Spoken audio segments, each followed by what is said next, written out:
When talent meets determination, I find that talent is often measured in potential. You look at the NFL draft, for example, when they're scouting new talent, new quarterbacks, they're often looking for good arm strength. They're looking at how quick they are, their mobility. They're looking at their durability, if they have injury problems, potential. Like having the best arm talent, having the best arm, being the most mobile, isn't always a direct indicator of success, especially uh, once you hit the pros. But they're taking a risk based on that potential, based on their ceiling.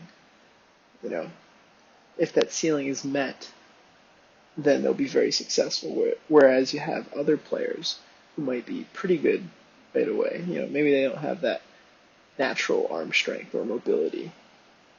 If you go back to like last year's draft, for example, you compare Trey Lance to Mac Jones, like two polar opposites, I would say. Trey Lance is the epitome of potential. Powerful arm strength, very mobile, big guy. While Mac Jones is, you know, not doesn't have as strong of an arm. He's not as mobile. He's more finely polished, but the ceiling's not as high, right? But regardless of potential or talent, it takes determination and hard work to meet that potential, to be able to extract everything from the talent one has. There's a famous saying, I can't quite remember who said it, but it was something along the lines of hard work beats talent when talent doesn't work hard. Something like that. What happens when talent meets determination, when potential meets hard work? I think the best example of this is Alexander the Great. Now, his talent lay not only in his natural abilities, but into the position he was born into. He was born into the perfect position to invade, to conquer. His father actually did a lot of the work when you consider the revolution, the revolutionizing of the Macedonian army. Macedon was almost a barbarian backwater when Philip, Alexander's father, became king, and he revolutionized Macedonian warfare back at that time, which was around late 300, or I guess I would say early 300 BC. The hoplites or hoplites were the most commonly used soldier at that time, and you had your skirmishers and your cavalry and whatnot. But the hoplite would hold a spear. I believe it was about 8 to 12 feet. I want to say, I could be getting this slightly wrong, but they had a spear. It wasn't super short, but it wasn't a pike either. It was like a medium-sized spear, let's say. And what Philip did is he began the use of pikes in a phalanx. In the past you had your shorter spears, and he implemented the use of pikes. You'd have like 3 lines of pikes just at the front. What I mean by that is, I guess rows might be a better example. You'd have the first row of pikes, and then you have the second row which overlapped the first row, a little further behind. And then before you even reach the beginning of the first row, you have a third group of pikes. So you have like 3 rows, I should say, of pikes before you even reach the first row of soldiers holding them. And this was a innovation of Philip. And as I said, he revolutionized the Macedonian army and revolutionized Macedonian society. He turned them from a backwater to overlords of all of Greece. He was able to conquer Greece and reform, his own Hellenic League. That I believe all Greek city-states except for Sparta, I believe, if I'm remembering correctly, were a part of his greater authority. So he did a lot of the hard work, and I consider this part of talent, especially back then when you look at leaders. part of talent is being born into, a good family, good social standing, being born into a position where you have the best tutors.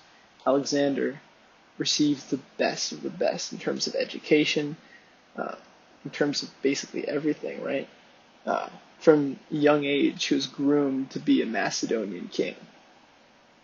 He received, training in regards to horseback riding, wrestling, combat.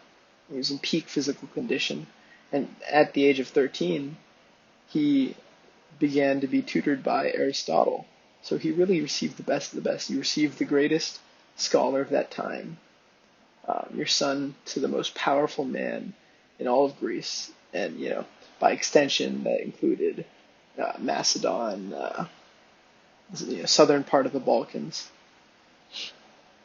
And Alexander was born in 356 BC in Macedon to the fourth wife of his father, Philip, Olympias. And Olympias herself was also of royal heritage. She was the daughter of the king of Epirus. So you have Alexander, who is not only the son of a king, but the grandson of a king. Of course, he's a grandson of the king from his father's side too, but what I mean by that is on both his mother and father's side, he descends from kings, right? So he was born to the best of the best. He was born in the best position, right? So all the potential. But potential is only completely realized through hard work and determination. And that's exactly what Alexander did. He not only had the perfect position to conquer most of the known world, but he put in the work as well, And that's exactly what he did, right? Like I said, for most of the early part of his life, he was preparing for that role as king. He was getting the best education, being tutored in the art of war. And even before he ascended the throne of Macedon, he was already serving in his father's army, um, working alongside him on campaigns. So by the time he ascended the throne in 336 BC, he had already fought in many battles. He was already relatively experienced. Now, to really understand the ambition of Alexander, this was a man who was rumored to be the son of Zeus, rumored to be of the line of Hercules, and of course, a lot of families in ancient Greece wanted to claim descendants from Hercules, like the same way they like to claim descendants from Achilles, who himself claimed to be of the line of Hercules. So you see how this works. And after that, I'm sure a lot of people claim to be of the line of Alexander. So it's kind of interesting, right? But that's just the magnitude. This was a man who is almost considered the son of a god. If not that, at least the son of kings, right? That's if you think about the ego of the kind of person born into that situation, right? So he had an incredibly large ego, but he had the work to back it up to truly realize his potential. And when he did ascend the throne, it was rumored that his mother, and possibly he himself, had something to do with the assassination of his father, which is why he ascended the throne. His father was assassinated. Certainly points to at least Olympias, his mother, being involved. It's interesting. I was watching a podcast with Mike Tyson, and he mentioned that a lot of the great conquerors throughout history were mama's boys. Charlemagne was a mama's boy. Alexander the Great, as we've displayed, was a mama's boy. There's a lot more. I just can't pinpoint the examples right this second off the top of my head, but all these different conquerors, right? So I found that interesting. But, all this talent, his natural ability, the position he was born into, and he worked his ass off. And we'll definitely get more into Alexander in the future. This is just a brief overview of what he did. But just to finish off this video, in 336 he ascended the throne of Macedon, he he had to deal with a little bit of territorial disputes in the Balkans, and of course there are a few Greek city-states, Thebes, I believe, being one of them, that tried to take his ascension to the throne, this power vacuum as an opportunity to remove themselves from the Hellenic League. But you know, from like 336 to until around 335 or 334, he was mopping up, all these sort of insurrections. And in 334, realized his father's dream of invading the Persian Empire. It was his father's ambition to do so, and he was planning on it. He was very close to starting his campaign, but then of course he died. And from 334 until his death in 323, Alexander conquered all the way from modern day Turkey all the way east to northwestern India, kind of around where Pakistan is. This would be a good example. He conquered Afghanistan, the unconquerable land, right? And he conquered all the way down south, to Egypt. So he did a lot in just about, 13 years of time since he ascended the throne, and since he began his foreign invasions, like 11 or 12 years. So it's incredible achievement in such a short amount of time, and it begs the question, what could he have done if he hadn't died? He won every single battle he fought in, and he always fought at the front. He suffered tremendous wounds. He fought alongside his men. He bled with them.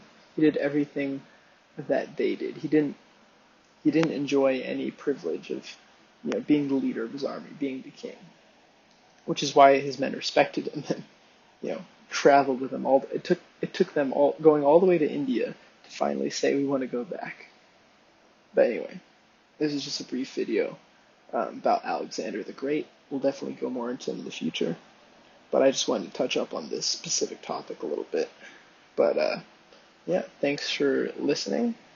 I hope you enjoy the video. If you like this content, please let me know, and if there's some other things you'd like me to cover, please let me know as well. This is the Warrior Philosopher, building the foundations of the warrior philosophy. Thank you.